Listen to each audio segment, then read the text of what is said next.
বন্ধুরে আবার বলতেছিলাম, নানা নানা গো, বলে দাও না কে দামি গো নানা, তুমি না আমি?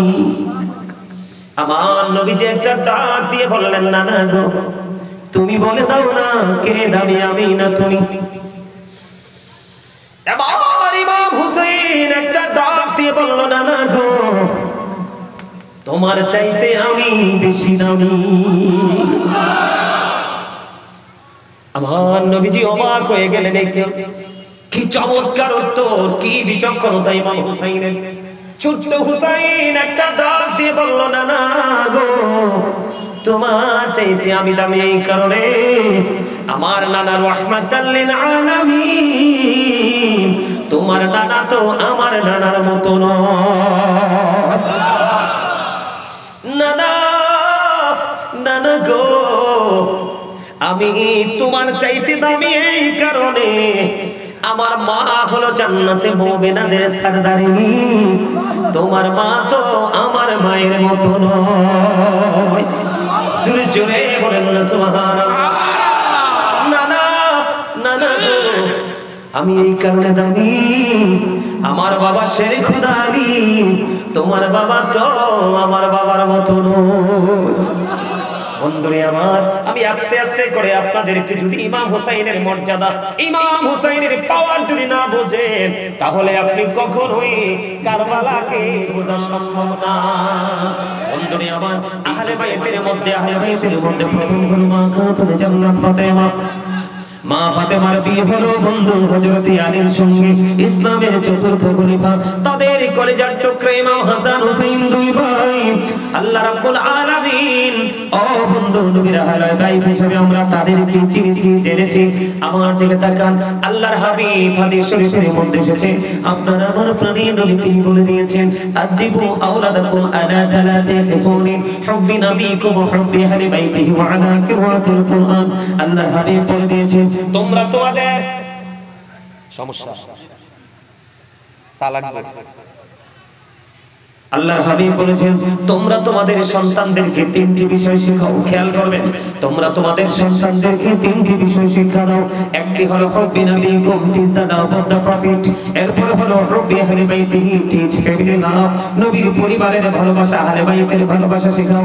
ওয়া আলা কিরাতিল কুরআন, তোমরা তোমাদের সন্তানদেরকে কোরআন তেলাওয়াত শেখাও।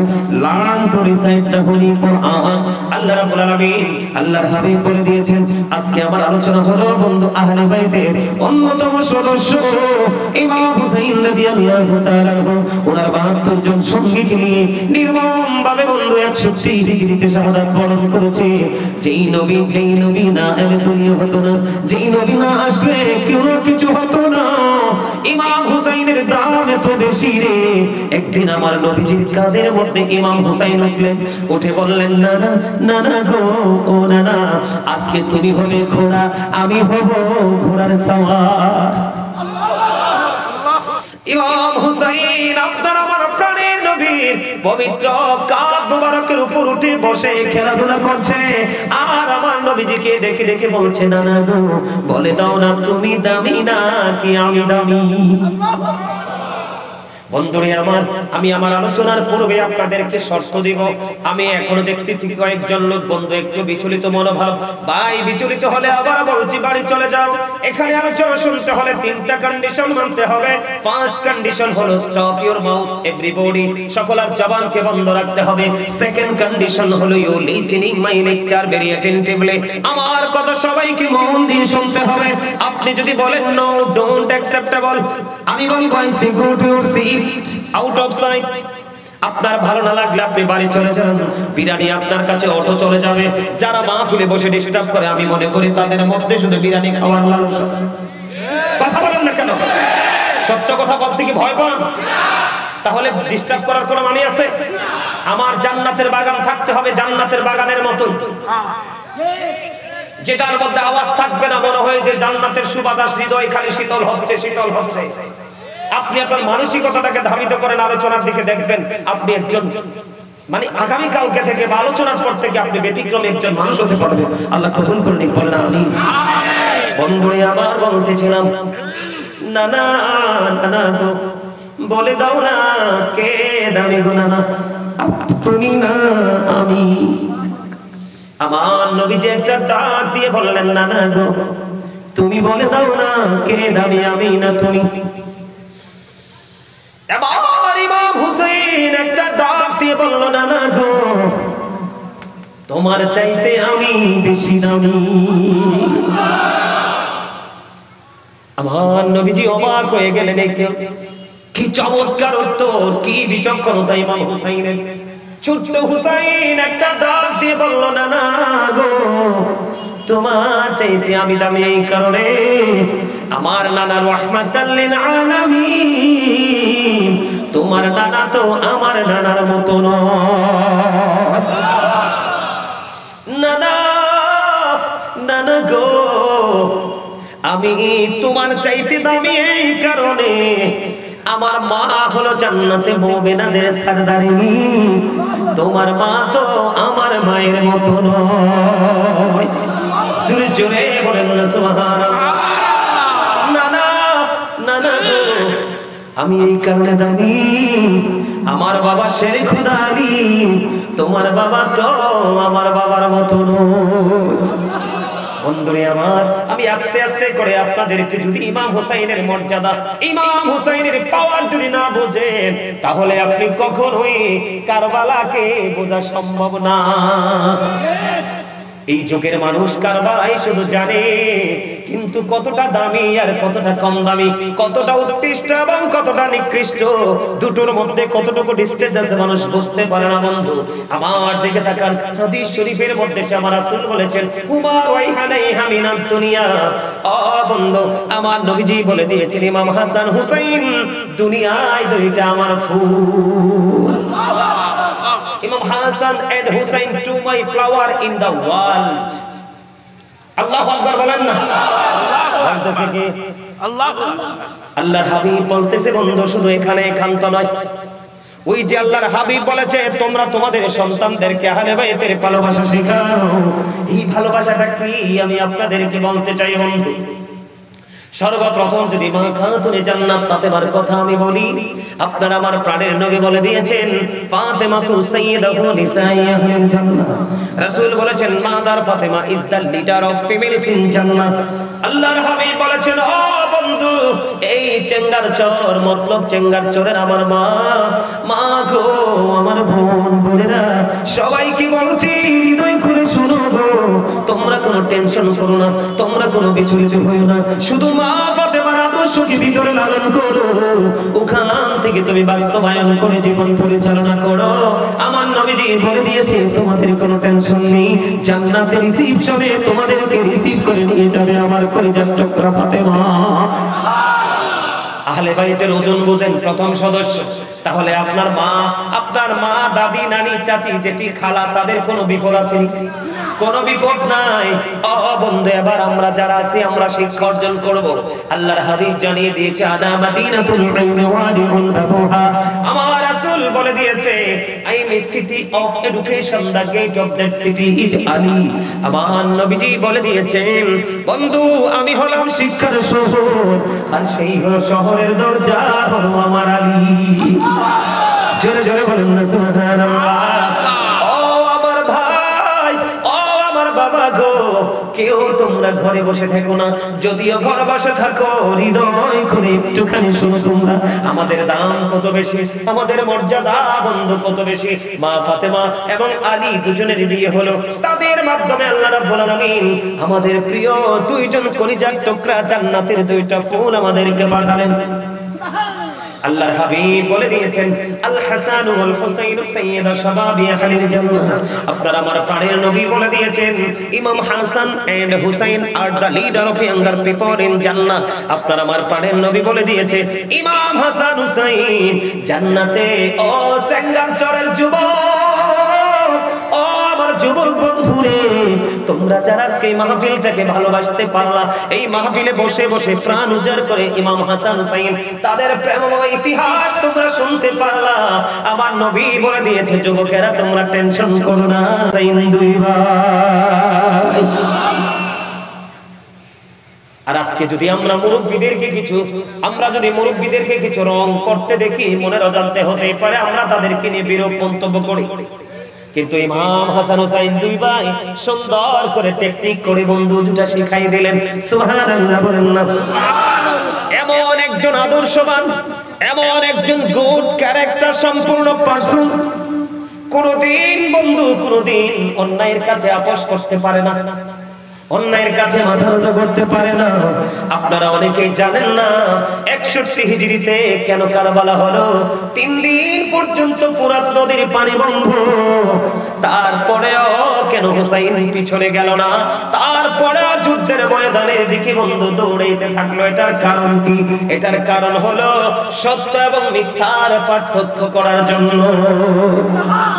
বন্ধুরে আমার, আমি আবার একটু কারবালা নিয়ে আলোচনা করলে ওই চরিত্রহীন লম্পট ইয়াজিদ এবং তার বাহিনীর কথা না বললে ওয়াজটা জমবে না, আপনারা বুঝতে পারবেন না। আমি ছোট্ট করে একটু কোরআন হাদিস থেকে আহলে বাইত মর্যাদা এবং তাদের সম্মান কেমন আমি যদি বন্ধু আরেকটু বলি, আরো একটু যদি বলি, আমাদের বাংলাদেশের মধ্যে মানুষের উপর অনেক জুলুম হয় কি হয় না?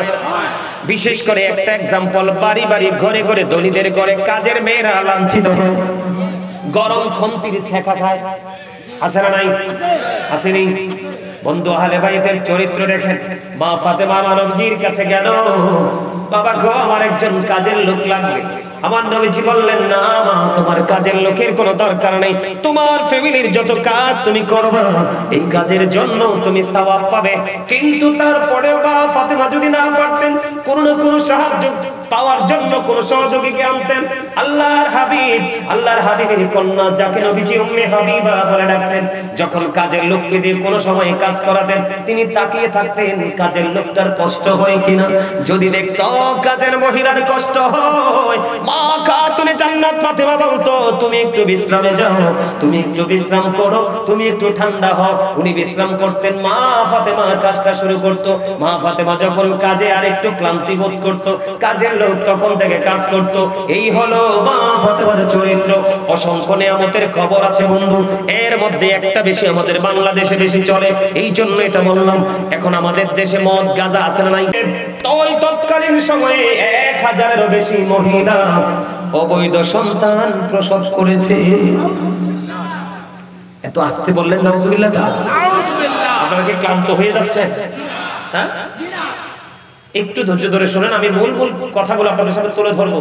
যেইভাবে আপনার কাঠমোল্লা বের হয়েছে, না হলে আপনারা ঈমান নিয়ে বেঁচে থাকতে পারবেন না। আপনারা যদিও কোন রকম বেঁচে যান, আপনাদের পরবর্তী প্রজন্ম বাঁচতে পারবে না। এই জন্য রাসূল বলেছে, তোমরা তোমাদের সন্তানদেরকে নবীর প্রেম শিখাও, নবীর পরিবারের প্রেম শিখাও এবং কোরআন বোঝা, কোরআন তেলাওয়াত শিখাও। আরো জোরে কোন সুবহানাল্লাহ। 63 হিজরিতে বন্ধু 1000-এরও বেশি মহিলা অবৈধ সন্তান প্রসব করেছে। 700 সাহাবীকে অতর্কিতভাবে হত্যা করেছে। 10,000-এর বেশি মদিনার সাধারণ মানুষকে বন্ধু হত্যা করেছে। তারপরেও নাকি তারা উত্তম চরিত্রের অধিকারী। আপনারা বলেন, নবীর পরিবার, নবীর আহলে বাইত এই সমস্ত নোংরা মানুষের সাথে কোনোভাবে কি একত্বতা পোষণ করতে পারে? না। আমি আপনাদেরকে বলি বন্ধু, ওসমান রাদিয়াল্লাহু তাআলা আনহু পৃথিবী থেকে চলে যাওয়ার পর থেকে ধীরে ধীরে বন্ধু মুসলমানের মধ্যে ফিতনা সৃষ্টি হলো। দেখতে দেখতে এখান থেকে বন্ধু আমির মুয়াবিয়া পর্যন্ত চলে গেল। আমির মুয়াবিয়া পর্যন্ত যখন চলে গেল, তৎকালীন সময় আমির মুয়াবিয়া বা তাদের পরিবারের সাপোর্টাররা কিছু বললেন, আপনি চলে যাবেন, আপনি চলে যাওয়ার পরে এই পৃথিবীতে ফিতনা ফাসাদ যেভাবে বেড়ে যাচ্ছে আরো বেশি বেড়তে থাকবে। আপনার সন্তান ইয়াজিদকে পরবর্তী খলিফা হিসেবে আপনি নিয়োজিত করে দেন। কিন্তু তৎকালীন সময় বন্ধুরে আমার দিকে তাকান, আমির মুয়াবিয়া পর্যন্ত চলে গেল। প্রস্তাব করা হলো আমির মুয়াবিয়ার পরে খলিফা হিসাবে ইয়াজিদকে নিযুক্ত করার জন্য। কিন্তু আহলে বাইতের প্রেমিক যারা উল্লেখিত কয়েকজন, তারা বলতেছে, না না, আপনার এই মন্তব্য, আপনার এই বক্তব্যকে আমরা গ্রহণ করব না। কেন গ্রহণ করবে না? কই আবু বকর, ওমর, তাদের যে জামানা, তাদের সন্তান ছিল তাদের সন্তানের তুলনায় আপনার সন্তান কোনো দিক দিয়ে উত্তম নয়, আপনার সন্তান কোনো দিক দিয়ে উত্তম নয়। আর ইসলাম এমন কোনো ভাবে সাপোর্ট দেয় না যে আপনার সন্তানকে খলিফা বানাতে হবে। যোগ্য যিনি হবে, দক্ষ যিনি হবে, উনাকেই শুধু খলিফা হিসাবে আমরা মেনে নেব। তৎকালীন সময়ে বন্ধু, তৎকালীন সময়ে গভর্নর ছিলেন মারওয়ান ইবনে হাকাম। এই মারওয়ান ইবনে হাকাম গভর্নর থাকা অবস্থায় বন্ধু আমির মুয়াবিয়া পৃথিবী থেকে চলে গেল। পৃথিবী থেকে চলে যাওয়ার পরে, এদিকে তাকান, পৃথিবী থেকে চলে যাওয়ার পরে এই খবরটা তারা গোপন রাখতে চেয়েছিল সিরিয়ার মধ্যে, ইরাকের মধ্যে, কুফার মধ্যে, বসরার মধ্যে। কিন্তু খবরটা আস্তে আস্তে আস্তে আস্তে করে বন্ধু ছড়িয়ে গেল। খবরটা লুকিয়ে রাখা সম্ভব হয় না। বন্ধুরে আমার, মারওয়ান ইবনে হাকামকে এখান থেকে আউট করে দিলেন। আউট করে দেওয়ার পরে ওয়ালিদ বিন উকবাকে বন্ধু তৎকালীন সময়ে গভর্নর হিসেবে তাকে নিয়োগ দেওয়া হলো। নিয়োগ দেওয়ার পরে বন্ধু ইয়াজিদের পক্ষ থেকে একটা চিঠি পাঠানো হলো। একটা চিঠি পাঠানো হলো। চিঠির মূল উদ্দেশ্যটা ছিল এরকম যে আমির মুয়াবিয়া পৃথিবী থেকে চলে গেছে, এই খবরটা কাউকে বলা যাবে না, জানানো যাবে না। এই খবরটাকে গোপন রেখে ইয়াজিদের পক্ষে যেন আহলে বাইতকে বন্ধু কি করা যায়, বায়াত করানো যায়। এবার ওয়ালিদ বিন উকবার মাধ্যমে ইমাম হুসাইনকে দাওয়াত দেওয়া হলো তাকে চাপ সৃষ্টি করার জন্য। হযরত ইমাম হুসাইন রাদিয়াল্লাহু তাআলা ছিলেন অত্যন্ত বিচক্ষণ। খেয়াল করবেন, এই সিস্টেম কিন্তু এখন আপনার আমার মাঝে সমাজের মধ্যে কিন্তু চালু হয়ে গেছে। আপনার কোনো কিছু যদি হাসিল করতে চায়, অর্জন করতে চায়, তার প্রক্সি বাহিনী দিয়ে মানুষকে অস্থিতিশীল করে রাখে। কথা বলেন না কেন? আছে না নাই? যেমন আপনি আমেরিকার দিকে তাকান, আমেরিকা কিন্তু ইসরায়েলকে দিয়ে মুসলমান মারছে। আর আমাদের বাংলাদেশের কিছু দামরা মুসলমান আছে, কয় আমেরিকা নাকি আমরা বন্ধু। আছে না দামরা? কয় আমেরিকা নাকি আমাদের বন্ধু। আল্লাহ কোরআনে বলেছে বেঈমান কাফের কখনো ইমানদারের বন্ধু হতে পারে না। খেয়াল করবেন, এই জন্য আমি ইমাম হুসাইনের চরিত্র, ইয়াজিদের চরিত্রটা সংক্ষিপ্ত আকারে তুলে ধরলাম।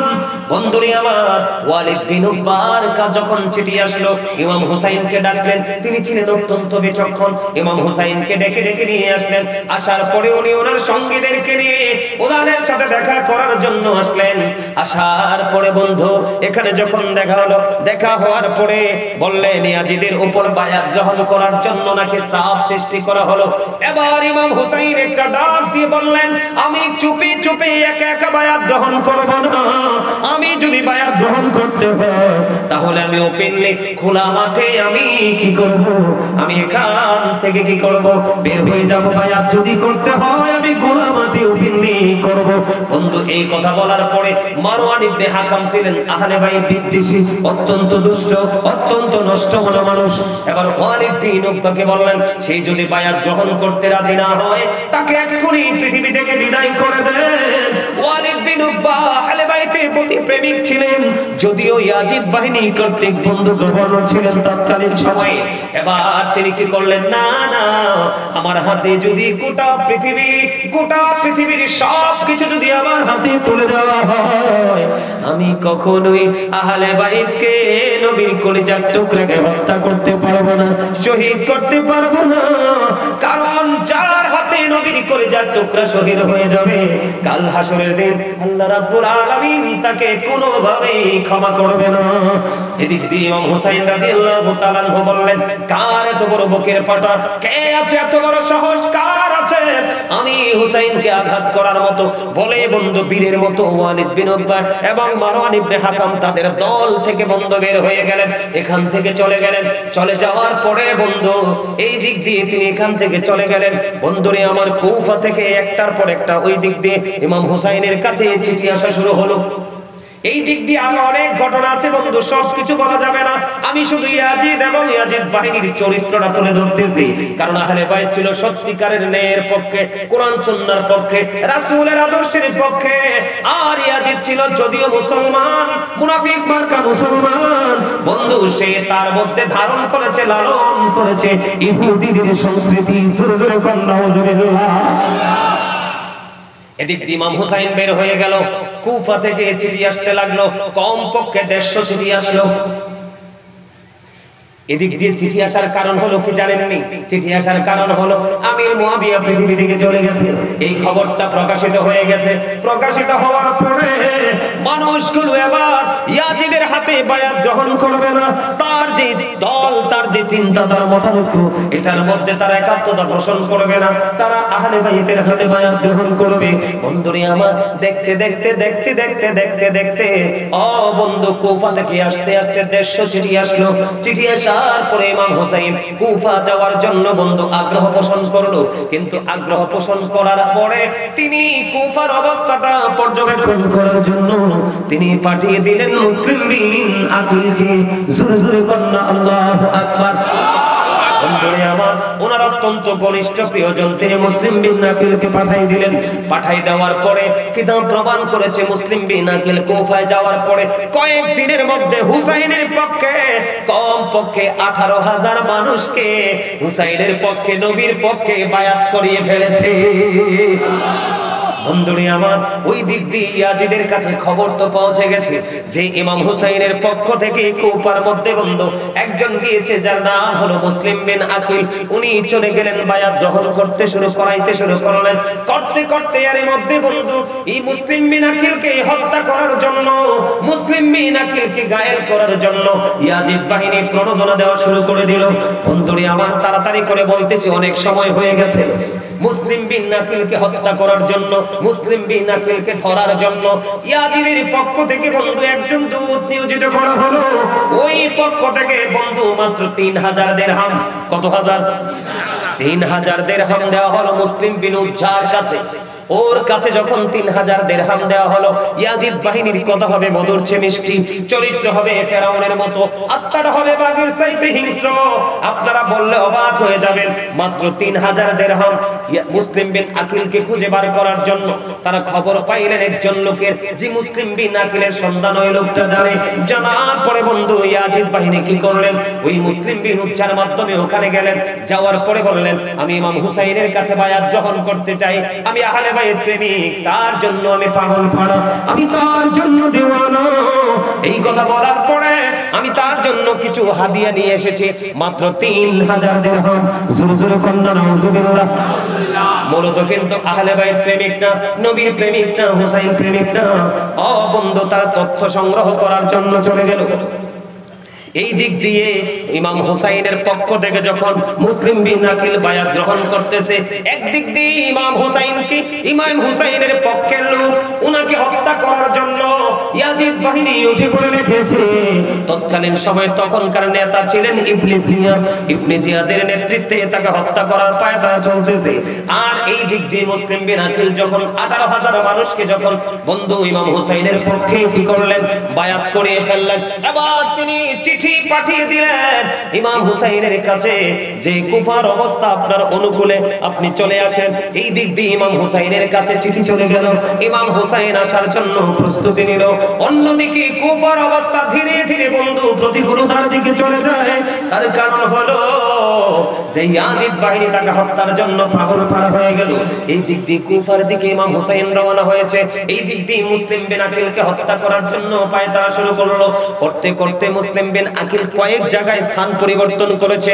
তারপরেও ইয়াজিদ বাহিনী, ইবনে জিয়াদের সেনাবাহিনী ইয়াজিদের পক্ষ থেকে তাকে ধরে ফেললেন। ধরে ফেলার পরে বন্ধু এখান থেকে ইবনে জিয়াদের বাড়ি নিয়ে গেলেন। বাড়ি নিয়ে যাওয়ার পরে ইবনে জিয়াদের ছাদের উপর থেকে মুসলিম বিন আকিলকে দেহ এক জায়গায়, মাথা এক জায়গায় হত্যা করে তাকে নিচে ফেলে দিয়েছে। জোরে জোরে কন্যা নাউজুবিল্লাহ। ওই দিক দিয়ে ইমাম হুসাইন কুফার একবারে পাদদেশে চলে এসেছে বন্ধু। ইমাম হুসাইনের কাছে খবর যদিও চলে গেছে, কিন্তু ইমাম হুসাইন আর পিছু হটবে না। তার কারণ হলো, আমি পিছু হটবো না এই কারণে, আমি আমার নানার আদর্শ, আমার নানার মধ্যে ছিল আল্লাহর যত বিধান, যত আইন, সবগুলো এখান থেকে হৃদয় ধারণ করেছি। সত্য মিথ্যার পার্থক্য হতে হবে, ন্যায় অন্যায়ের মধ্যে পার্থক্য হতে হবে। জীবন চলে যাব, শাহাদাত বরণ করব, তারপরেও নোংরা ইয়াজিদ বাহিনীর কাছে মাথা নত করব না। জোরে জোরে কন্যা সুবহানাল্লাহ।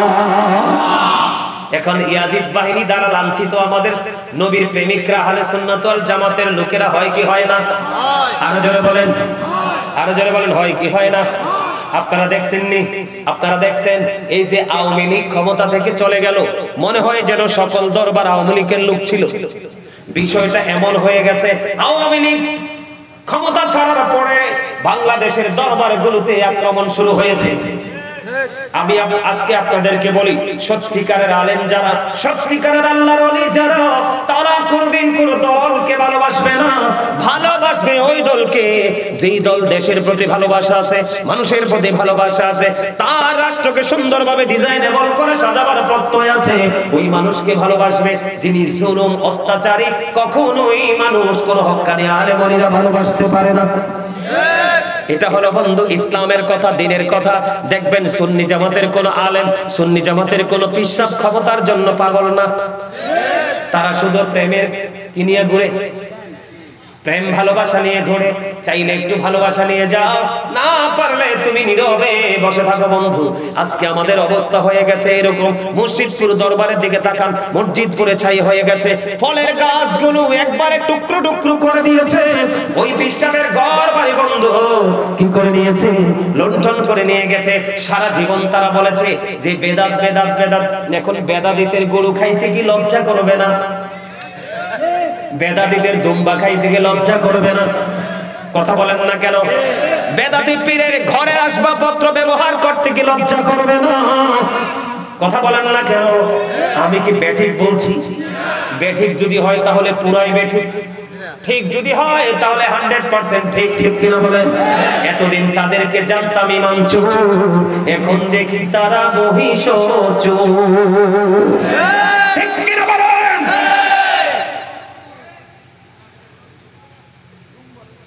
ওট চোর, গরু চোর, দুম্বা চোর, ছাগল চোর, গাছ চোর, ঘর বাড়ি চোর, এবং বড় চোর হলো বন্ধু ইমাম চোর।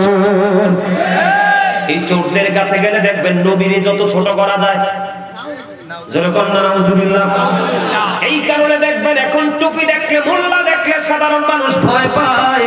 আসলে সব মোল্লা এক কাতারের নয়।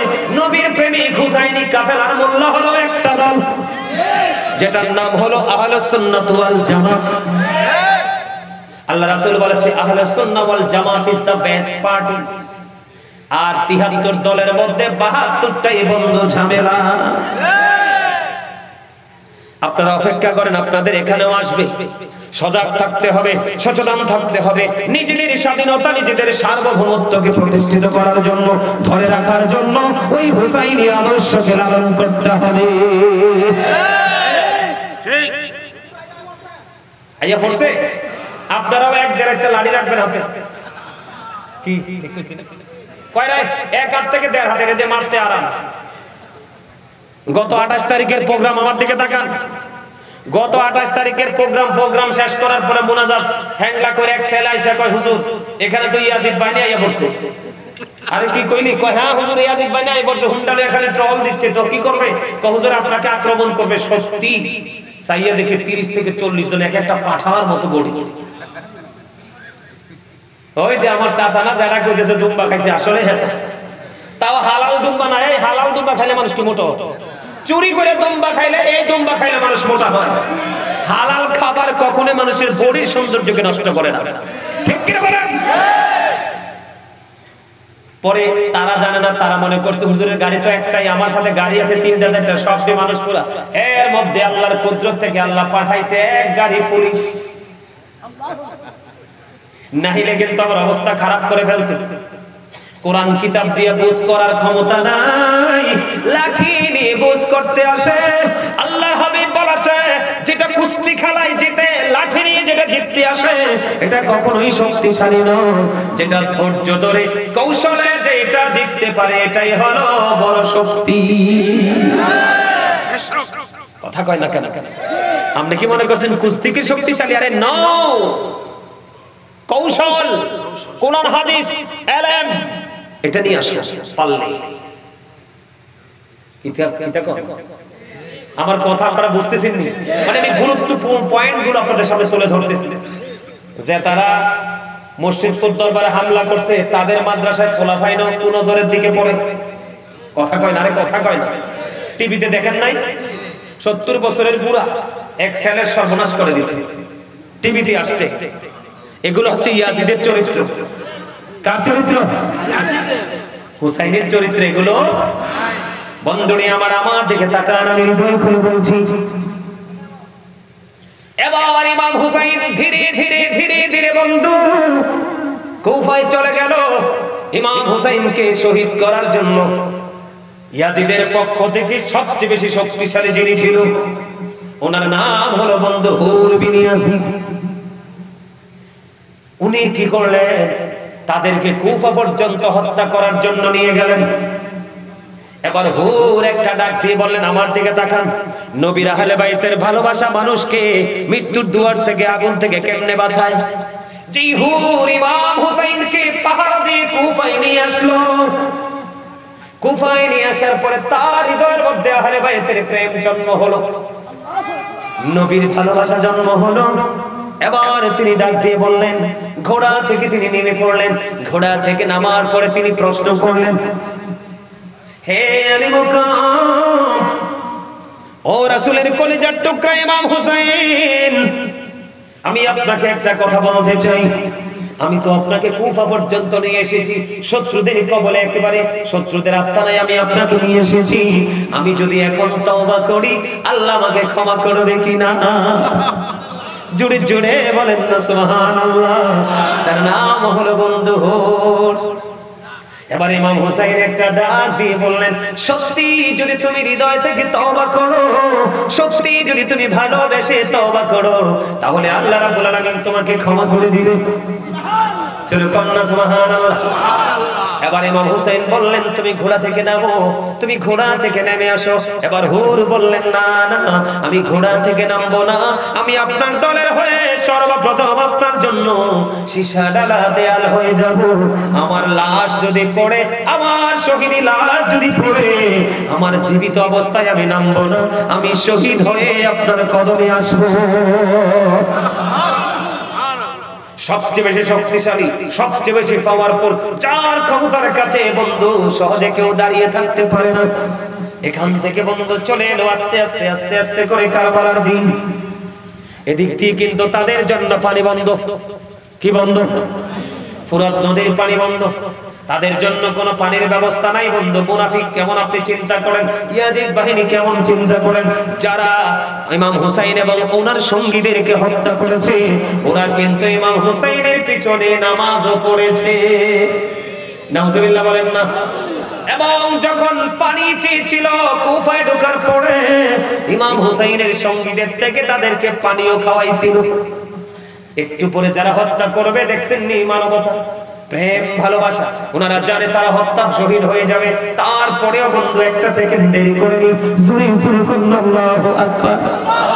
আরবের কথা হলো বন্ধু, সর্বপ্রথম একক যুদ্ধ শুরু হবে। কি যুদ্ধ? একক যুদ্ধ শুরু হবে বন্ধু। আস্তে আস্তে আস্তে আস্তে করে বন্ধু কুফা পর্যন্ত চলে গেল। কারবালার সময় সঙ্গের সন্নিকটে হয়ে গেল। বন্ধুরে আমার, নবীজি যখন পৃথিবী থেকে চলে যাবে, পৃথিবী থেকে চলে যাওয়ার সময় আল্লাহর হাবিব আবু তাআলাকে একটু মাটি দিয়ে গিয়েছিলেন, সালমানে এই মাটিগুলো তুমি যত্ন করে রেখে দাও, যেদিন তুমি দেখবে এই মাটিগুলো লাল হয়ে গেছে, সেই দিন তুমি মনে করবে ইমাম হুসাইন শহীদ হয়ে গেছে। উম্মে সালমার মাটিগুলো বন্ধু লাল হয়ে গেল। ওই দিক দিয়ে স্বপ্ন দেখলেন। হযরতে জয়নব প্রশ্ন করলেন, ভাইজান আপনি কি সিদ্ধান্ত নিয়েছেন? এবার ইমাম হুসাইন রাদিয়াল্লাহু তাআলা আনহু বললেন, আমি স্বপ্নে আমার নানার সাথে দিদার হয়েছে। আমার নানা আমাকে বলেছে অল্প কিছু সময়ের মধ্যে আমার নানার সাথে আমার দেখা হয়ে যাবে। তার মানে আমার শহীদের সময় চলে এসেছে। জয়নব কান্দে বন্ধু, কান্না থামাতে পারে না। কোনো ভাই চলে যাবে, এই কথা শুনলে কোনো বোন কোনোদিন স্থির থাকতে পারে না, কারণ বোনেদের অনেক বেশি প্রেম থাকে ভাইদের প্রতি। ঠিক ঠিক কেন বলেন? যদিও মেয়েরা শ্বশুর বাড়িতে থাকে, যদি বাবা মা থাকে তাদের খবর, যদি বাবা মা না থাকে ছোট্ট একটা ভাই অথবা বড় একটা ভাই আছে, একটা মিনিটের জন্য ভাইয়ের খবর নেওয়ার জন্য পাগল হয়ে যায়। বন্ধুরে আমার, জয়নব পাগল হয়ে গেল। ও বন্ধু, কি এমন অবস্থা, আমার নবীজির সাথে দিদার হবে। এবার জয়নব বুঝতে পারলেন মর্মান্তিক যে জায়গায় আমি আপনাদেরকে নিয়ে এসেছি। বন্ধু, ধীরে ধীরে ধীরে ধীরে একক যুদ্ধের সময় চলে আসলো। সর্বপ্রথম যখন যুদ্ধের ময়দানে যাবে, ইয়াজিদ বাহিনীর বিপক্ষে যখন লড়বে, হযরত আলী আকবর বন্ধু দাঁড়িয়ে গেল। বাবা, বাবা গো, আমাকে অনুমতি দেন। কপালে চুমু খেয়ে তাকে অনুমতি দিয়ে দিলেন। যুদ্ধের ময়দানে চলে গেলেন। যুদ্ধ করতে করতে করতে করতে করতে করতে বন্ধু ইয়াজিদ বাহিনীকে বন্ধু ছত্রভঙ্গ করে দিলেন। এদিকে তো পানি নাই, পানির তৃষ্ণায় পাগল পারা। 3 দিন পর্যন্ত পানি নাই, ফুরাত নদীর পানি বরাদ্দ বন্ধ করে দিয়েছে। বন্ধুরে আমার, অনেকক্ষণ যুদ্ধ করে আসার পরে এবার কি করলেন, বাবার কাছে চলে আসলেন। বাবা, বাবা গো, ও বাবা, আমাকে তুমি একটা ফোঁটা পানি দাও, আমি ওই ইয়াজিদ বাহিনীর উপর হায়দারি আক্রমণ চালাবো। এই কথা বলার পরে বন্ধু কত হৃদয় বিদারক খবর, কত যন্ত্রণার কথা। ইমাম হুসাইন রাদিয়াল্লাহু তাআলা আনহু তিনি কি করলেন, তিনি বললেন আমার দিকে তুমি একটু নজর দাও। ইমাম হুসাইনের শুষ্ক জিহ্বাটা বের করে দিল। আল্লাহু আকবার বলেন না। শুষ্ক জিহ্বাটা বের করে দিয়ে বলে, বাবা, বাবা গো, আমিও তো তোমার মতো আজকে তৃষ্ণার্ত, আমার কাছে অত পানি নাই, আমি কি দিব? আমি যখন মাঝে মাঝে পেরেশান হয়ে যেতাম, আমার কলিজার টুকরা হযরত মুহাম্মদ রাসূলুল্লাহ সাল্লাল্লাহু আলাইহি ওয়াসাল্লাম আমার নানা আমাকে আমার নানার জিহ্বাটা বের করে দিত, আমি আমার নানার জিহ্বাটা চষে নিতাম। বাবা, বাবা গো, আমার কাছে পানি নাই, আমি কি করব?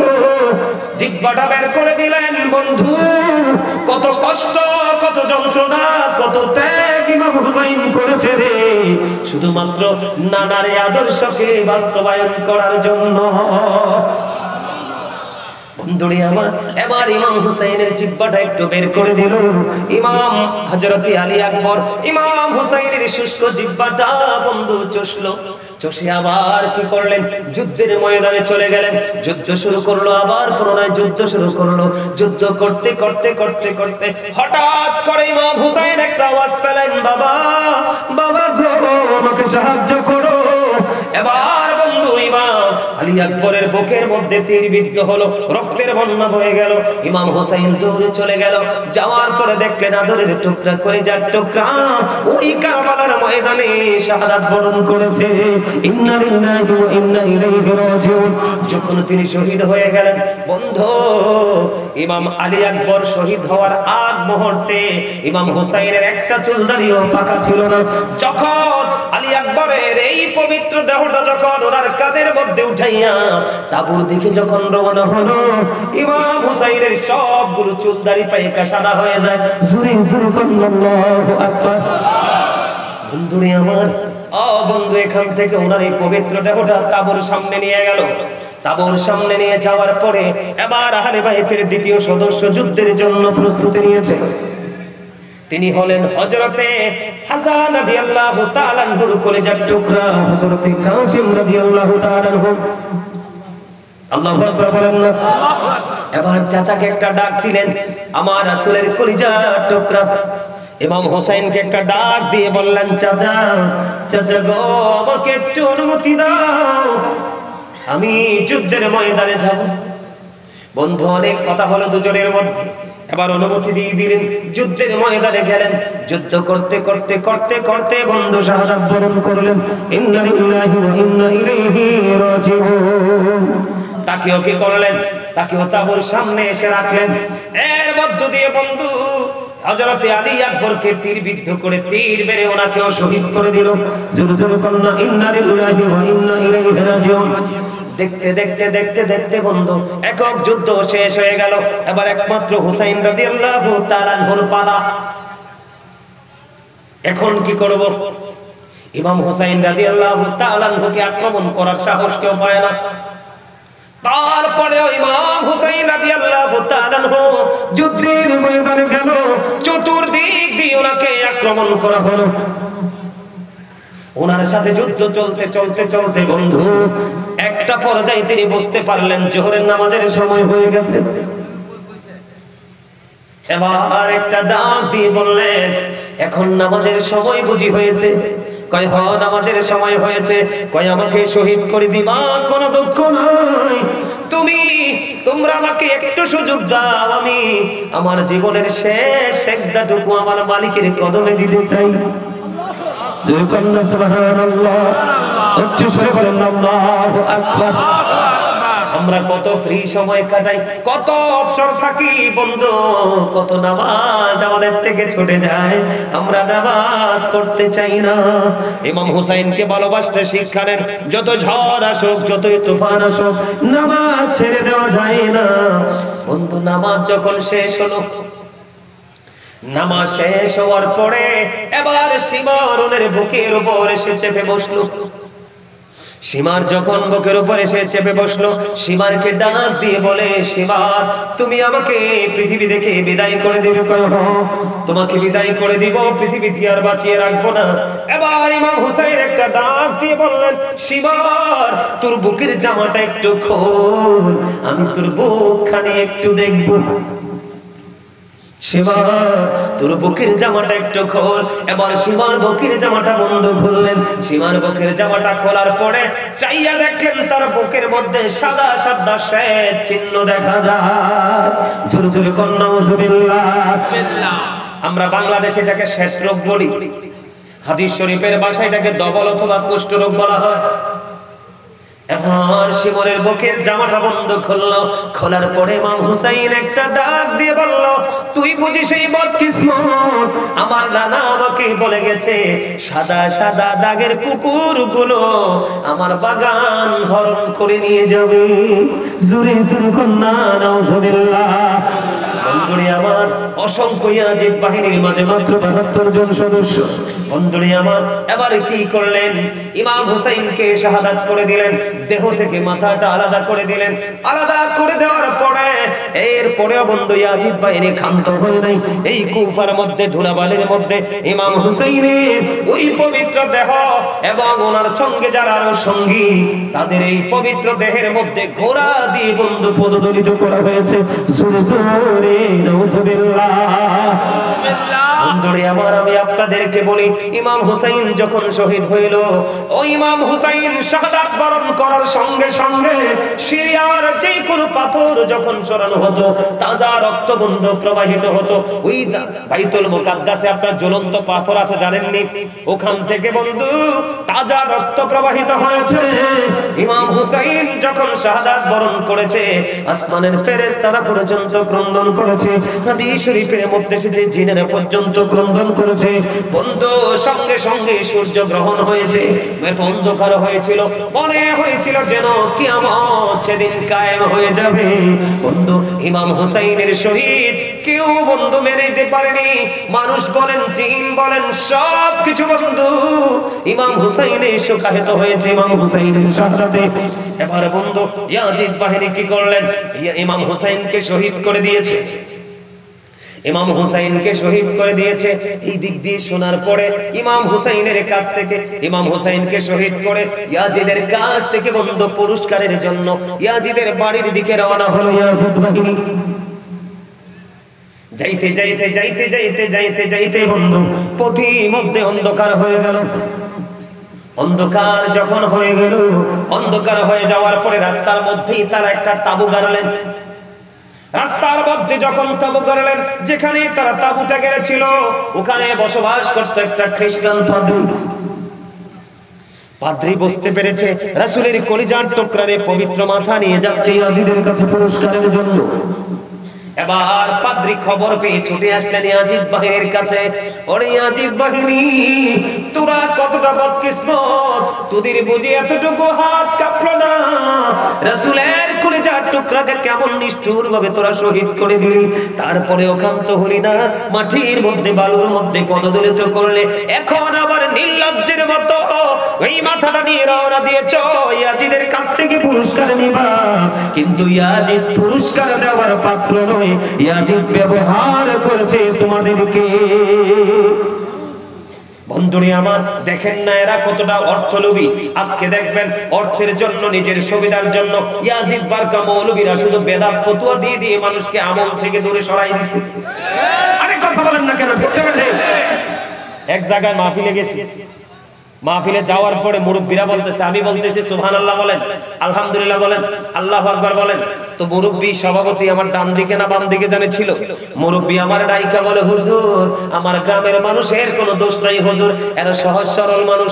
আমি বললাম তাহলে দোষ কি আমার? কয় না না, তোমার মনে আছে নি হুজুর, এত বেশি কাঠ মোল্লায় গ্রামে প্রকাশিত হয়েছে, দুরূদ করতে পারে না বেদাত, জিকির করতে পারে না বেদাত, শবে বরাত করতে পারে না বেদাত, নফল নামাজ পড়তে পারে না বেদাত, কোন মানুষকে খাওয়াইতে পারে না বেদাত, তাদেরকে দিলে, তাদের মাদ্রাসায় দিলে সব হয়ে যায় দাঁত। বুঝেন নাই? আপনারা আমার কথা শোনেন, আমি কাউকে মিন করে বলছি না, বাস্তবতা থেকে। কয়দিন আগে আমার এক ভক্ত, বৃদ্ধ এক মহিলা হঠাৎ করে ফোন দিল, আমি তো জানি না, ফোন রিসিভ করলাম। রিসিভ করার পরে ভদ্র মহিলা বলতেছে, হুজুর আপনার কাছে একটা ফয়সালা নিতে চান। বললাম কি? হুজুর আমি একটা কাজ করছি, আমার অপরাধ হয়েছে কিনা জানি না। আমি বললাম কাজটা কি বলেন? হুজুর আমার তো আপন স্বজন কেউ নাই দুনিয়াতে, যারা আছে তারা তো আছে, আপন প্রিয় মানুষগুলো সব কবরে। আমার মন চাইছে হুজুরকে দাওয়াত দিয়ে বাড়ি একটু খাবার খাওয়াইতে। মানুষ আজকে যেমন আপনারা আমার জন্য অনেক আয়োজন করছেন, আমার সাথে যারা ছিল তারা খেয়েছে, আমি খাইনি। গভীরভাবে খেয়াল করবেন, এটা কিন্তু আমি বানায় কথা বলার মানুষ আমি নই। আমি যতটুকু জানবো ততটুকুই বলবো, ভুল ত্রুটি হতে পারে। এখন ওই ভদ্র মহিলা কি করছে, আপনার বাড়িতে আলেম দাওয়াত দিয়ে খাওয়াবে। এখন ওই যে বেদাত মার্কা, বেদাতের ফতুয়ার গাট্টি লয়ে যে যারা ঘুরে, তাদের পকেটে যাইয়া দেখেন দোনো পকেট বেদাতে ভরা। আমার কথা কয় না কিনলে, যারা আজকে বেদাত বলে ফতুয়া দেয়, তারা যে দান বাক্স খার করাইছে, এটা কি নবীর যুগে ছিল? সাহাবীর যুগে ছিল? কথা কয় না কেন? তো ওইটা তো নিতেছে, এটা তো বেদাত। কই এই বেদাতের ফতুয়া তো একবারও দেয় না। আমার নবী ইমামতি করেছেন, সাহাবায়ে কেরাম ইমামতি করেছেন, ইমামতি করে নবী এবং নবীর সাহাবীরা কি কোনোদিন টাকা নিছে? নিছে? এখন মোল্লারা তো টাকা ছাড়া ইমামতি করে না, তো এটা তো বেদাত। কই ওই বেদাতের কথা তো একবারও কয় না। কথা বলেন না কেন? নবীজির জামানায়, নবীজির সাহাবায়ে কেরামের জামানায় আপনার মসজিদ এভাবে চিহ্নিত করে কাতার চিহ্নিত করা হয় নাই। এই যে মসজিদে কাতার করছেন না টাইলস দিয়ে, ওই যুগে তো ছিল না। এখন এটা তো বেদাত। কই এই বেদাতের কথা একবারও কয় না। কইলিয়ার খানা নাই, যে চাচা ঠিক কথা বলছে। আমার কথা কি আপনারা বুঝতে পারছেন? এই আমার দিকে তাকান, নবীর জামানায়, সাহাবের জামানায় কি এরকম স্টেজ করে আলোকসজ্জা করে ওয়াজের জলসা হইতো? কই এইটাও তো বেদাত। কই এটার কথা তো একবারও কয় না। কারণ এখানে বসলেই না টাকা। কথা কয় না কেন? এখানে বসলে কি, এই যে বাচ্চা কাচ্চারা রাস্তা নামাই দে, পড়া নাই, লেখা নাই, টাকা কালেকশন করে আসো, রিসিট বুক দিয়ে দিয়ে পাঠাই দে রাস্তায়, এক জেলা থেকে আরেক জেলা, এটাও তো বেদাত। কই এটার কথা তো একবারও কয় না। আমি আপনাদেরকে বাস্তবতা তুলে ধরেছি, আমি কাউকে মিন করে বলিনি। যারা বলে করে তাদের গায়ে লাগতে পারে, কিন্তু সত্য তো বলতে হবে। কথা বলেন না কেন? কেন বললাম বন্ধু, নিজের পক্ষে হইলে হা, আপনার পক্ষে গেলে না। এবার ওই খ্রিস্টান পাদ্রী একটা ডাক দিয়ে বলল, এর ইয়াজিদ বাহিনী, রাসূলের কলিজার টুকরার মাথাটা আমাকে একটা রাতের জন্য দাও, আমি তোমাকে তার বিনিময়ে দিব 10,000 দিরহাম। চিন্তা করেন, আমার দিকে তাকান, একজন খ্রিস্টান সে আহলে বাইতের এই পবিত্র মাথাকে আদর করবে, ভালোবাসবে, চুমু খাবে। এই রক্ত মাখা শরীর, এত নুরানি চেহারা, রক্ত মেখে বন্ধু ধুলাবালিতে ধূসর হয়ে গেছে, দেখতে সৌন্দর্য নষ্ট হয়ে গেছে। সে আদর করবে, ভালোবাসবে, আপন করে বুকে জড়াইবে। ওই খ্রিস্টান পাদ্রী বলল, তুই আমাকে একটা রাতের জন্য নবীর কলিজার টুকরার মাথাটা দে, আমি তোকে 10,000 দিরহাম দেব। ও বন্ধু, চেঙ্গার চরের আমার যুবক, আমার ভাই, আমার বাবা গো, হৃদয় খুলে শোনো, ইয়াজিদ বাহিনী কত নিকৃষ্ট, মুনাফিক কত নিকৃষ্ট, একটা বেঈমান চাইতেও খারাপ। মুনাফিকের সবল কিন্তু ভয়ঙ্কর হয়, মনে রাখবেন। মুনাফিকের সবল কিন্তু ভয়ঙ্কর হয় এই কারণে, কারণ সে ছদ্মবেশে সে সবল মারবে। কিন্তু বেঈমান তো সে প্রকাশ্যে বেঈমান, আপনি তার ক্ষেত্রে সচেতন।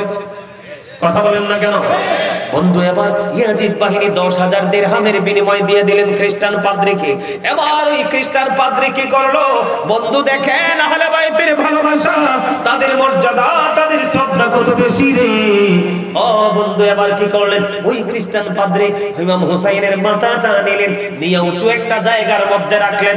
রাখার পরে সবচেয়ে উত্তম সুগন্ধযুক্ত পানি দিয়া ওই মাথাটাকে ধুইয়া সুন্দর একটা উঁচু আসনের মধ্যে রেখে সারা রাত বন্ধু এই মাথার দিকে তাকায়া রইছে আর কান্দে। খ্রিস্টান পাদ্রীর চোখ দিয়ে ঝর্ণার মতো পানি পড়ে আর কান্দে রে।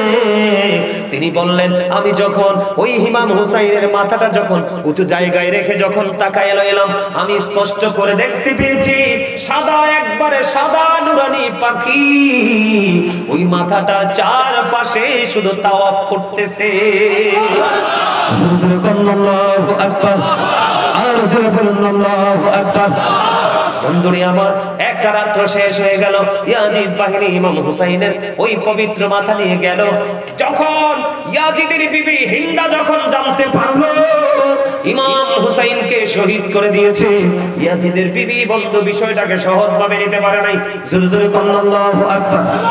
বন্ধুরে আমার ইয়াজিদের উদ্দেশ্য ছিল কি? আমার দিকে তাকান। ইয়াজিদের উদ্দেশ্য ছিল ইমাম হুসাইনকে যদি শহীদ করতে পারি, ইমাম হুসাইনকে যদি পৃথিবী থেকে বিদায় করতে পারি, একক রাজত্ব করতে পারবো, পৃথিবীর মধ্যে বিচরণ করতে পারবো, সবকিছু আমি আমার আয়াত্তে নিতে পারবো। ইমাম হুসাইন যেদিন শাহাদাত বরণ করেছে, এরপর থেকে সে মনে করছে লং লাইফ তার জন্য বরাদ্দ হয়ে গেছে। বন্ধুরে আমার ইমাম হুসাইন শহীদ হওয়ার পরে ইয়াজিদ মাত্র পৃথিবীতে 2 বছর 8 মাস, মতান্তরে 3 বছর 8 মাস বেঁচে ছিল। ভাবতে পারেন বিষয়টা? পরকালের ওই হিসাব, ওই পরকালের সময়ের তুলনায় 2 বছর 8 মাস মতান্তরে 3 বছর 8 মাস কি একটা বেশি সময়? মাত্র 2 বছর 8 মাস মতান্তরে 3 বছর 8 মাস পৃথিবীতে বেঁচে ছিল। ইয়াজিদ একটা দিনের জন্য শান্তিতে ছিল না, একটা মুহূর্তের জন্য সুখী ছিল না শারীরিক মানসিক ভাবে। আল্লাহ রাব্বুল আলামিন তাকে অস্থিতিশীল করে রেখেছিলেন। এর মধ্যে যেই ইয়াজিদের যেই পক্ষ থেকে যেই অমানুষ, যেই চরিত্রহীন লম্পট আহলে বাইতের জন্য ফুরাত নদীর পানিটা বরাদ্দটা বন্ধ দিয়েছিল, ইমাম হুসাইনের শহীদের পরে তার এত বেশি পানির তৃষ্ণা লেগেছিল, খেয়াল করে তার এত বেশি পানির পিপাসা লেগেছিল, সে যতই পানি খায় পানির তৃষ্ণা মিটে না, সে যতই পানি খায় পানির তৃষ্ণা মিটে না। কিতাব প্রমাণ করেছে ওই ব্যক্তিটা পানি খাইতে খাইতে খাইতে খাইতে তার পানির তৃষ্ণাও মিটে নাই, সর্বশেষে তার পেটটা একবারে ফেটে সাথে সাথে তাৎক্ষণিকভাবে সে মারা যায়। নাউজুবিল্লাহ বলেন। এক একটা ইয়াজিদ বাহিনীর এক একটা রূপে মৃত্যু হয়, অত্যন্ত জঘন্য এবং ঘৃণ্যভাবে তাদের মৃত্যু হয়েছে। আমি আপনাদেরকে গুরুত্বপূর্ণ কিছু জায়গা, তাদের নির্মমতা, তাদের নিষ্ঠুরতা, তাদের চারিত্রিক যেই বৈশিষ্ট্য সেটা আপনাদের সামনে তুলে ধরেছি। আজকে ইয়াজিদ বাহিনীর পক্ষের লোক কিন্তু আপনার আমার মাঝে আছে। কথা বলেন আছে না নাই? সবচেয়ে বড় জঘন্য কথা হলো, যে বল দেখবেন মিলাদকে বেদাত বলে, দরুদকে বেদাত বলে, মানুষকে খাওয়ানোকে সহ্য করতে পারে না। হ্যাঁ, এর মধ্যে কিছু দুষ্ট লোক আছে, মানে ফাজলামি টাজলামি করে, সেটা ভিন্ন কথা। একজনের দোষ তো আর গোটা টিম নিবে না। একটা পার্সনের দোষ তো বাকি সবার উপরে কি করা যায় না, দেয়া যায় না। যায়। আমি আপনাদেরকে বলি, নবীকে যারা বলবে আমার মতো, জোরে কথা নাউজুবিল্লাহ, নবীকে যারা বলবে আমার মতো। গতকালকের মাহফিলে এক মুরব্বী বলতেছে, হুজুর আমরা কোনটা মানবো, মিলাদুন নবী না সিরাতুন নবী? আমি কই অবশ্যই মিলাদুন নবী, কারণ সিরাত তো আপনার স্পেসিফিক ভাবে পালন করার বিষয় না। এই কোন কর্মের কি দিবস আছে? কথা কয় আমার স্বাস্থ্য ভাইটা একটা হাসি দিছে, লাগে আমি একটু হাসলাম। কথা বলেন, কোন কর্মের কি দিবস আছে? কথা কয়। সিরাত মানে নবীজির আদর্শ, সিরাত মানে নবীজির জীবনী, সিরাত মানে নবীজির 63 বছর জিন্দেগীর পথ চলা, নামাজ পড়া, কোরআন পড়া, দান সাদকা করা, সালাম দেওয়া, খাওয়ানো, এমনি করে করে সব এগুলাই মিলাইয়া সিরাত। তো এগুলা কি একদিন পালন করলে শেষ নাকি এগুলো প্রতিদিন আছে? তো প্রতিদিন তো এগুলো আছে, এগুলো তো পালন আমরা করছি, কিন্তু স্পেসিফিক ভাবে আপনি যেদিন মিলাদ যেদিন আসছে, আপনার জীবনে কি জন্মদিন আগে নাকি কর্মদিন আগে? আমি মেনে নিলাম তর্কের খাতিলে আপনি কর্ম দিবসটা পালন করবেন, কি করবেন, কিন্তু আগে তো আপনার আশা। কথা কয় না? আগে কি আপনার আশা, তারপরে না আপনার কর্ম। এখন তুমি অন্য কোনদিন সিরাতুন নবী পালন করো না, নবীজির যেদিন মিলাদ এদিন তুমি সিরাতুন নবী পালন করো, এতে কি বোঝা যায়? নবীর বন্ধু না দুশমন? বিদ্বেষী, 100% বিদ্বেষী, ঠিক কিনা বলেন?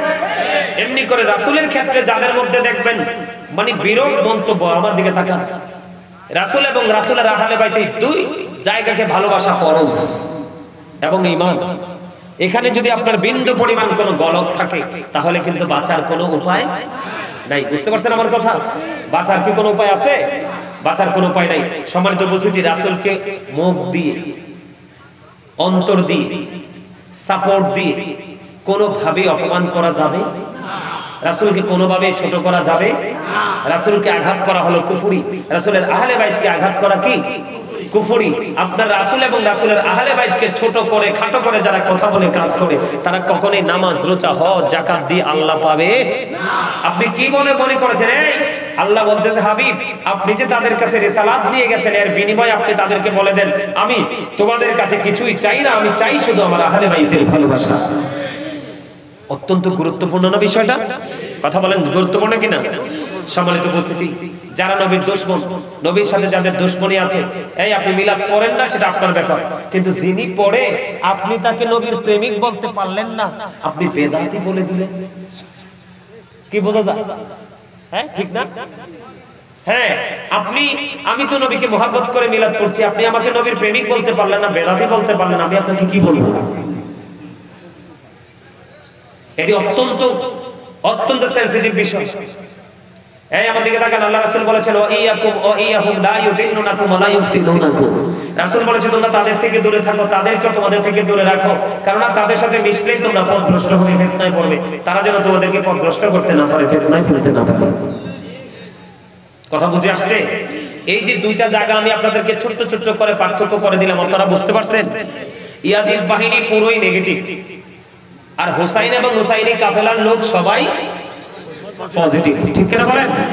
আমরা কি হুসাইনের পক্ষে থাকবো নাকি ইয়াজিদের পক্ষে? আরো জোরে বলেন। হুসাইনের পক্ষে থাকবো। হুসাইন কি সত্যের জন্য লড়াই করছে নাকি লুকাই ছিল? লড়াই করেছে। আমরা সত্যের জন্য লড়াই করবো না লুকাবো?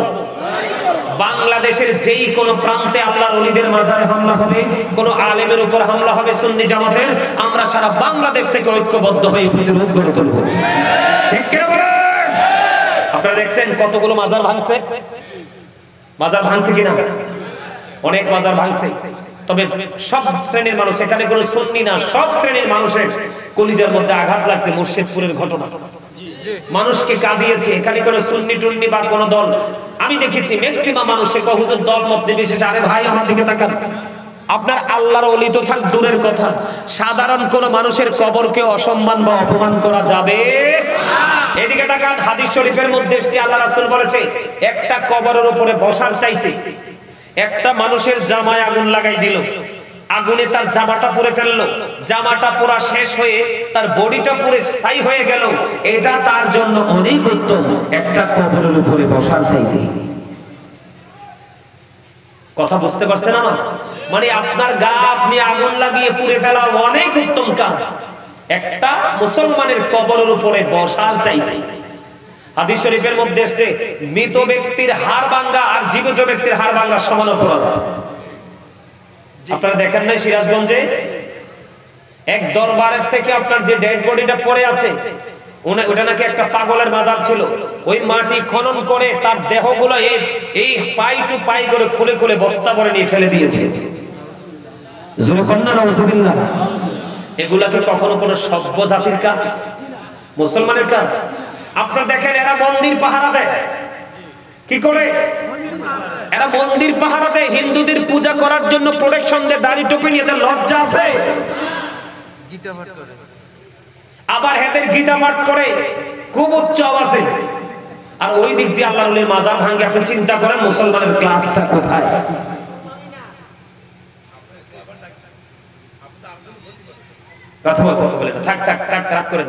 আমার কথা কি আপনারা বুঝতে পারছেন? সম্মানিত উপস্থিতি, আপনাদের এখানে এসে বুঝতে পারছি নবীর প্রেমিকের অভাব নাই, তবে আমলের মধ্যেই কিন্তু আমরা সীমাবদ্ধ থাকবো না। আমরা যেখানে অন্যায় হবে সেখানে প্রতিবাদ, যেখানে আমাদের দিকে ধেয়ে আসবে আমরা সেখানে প্রতিরোধ করব। করবেন তো? করবেন? আমার কথা বুঝতে পারছেন? আর জেনে বলেন। সম্মানিত উপস্থিতি, ইমাম হুসাইনের জীবনে সব ধরনের ভালোবাসা প্রেম রয়েছে, আর ইয়াজিদের জীবনে, ইয়াজিদ বাহিনীর জীবনে সকল নোংরামি রয়েছে।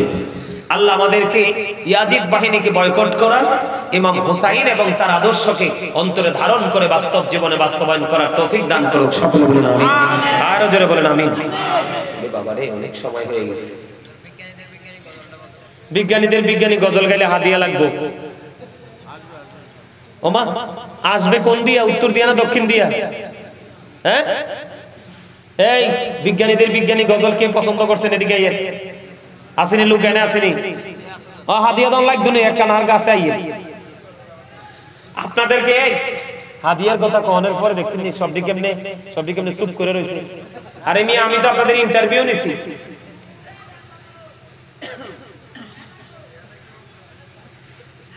হে রাসূল তোমায় ভালোবাসি,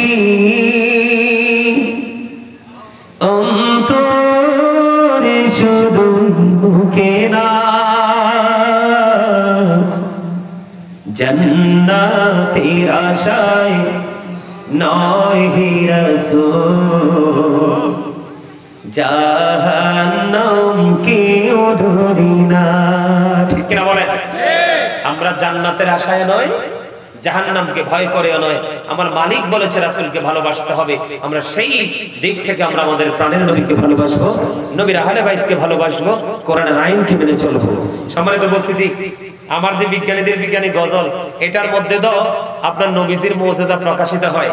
আমাদের এখন ইয়াজিদ বাহিনী, ইয়াজিদ মার্কা কিছু মুসলমান আছে নবীজির মুজিজাকে বিশ্বাস করে না। আর যারা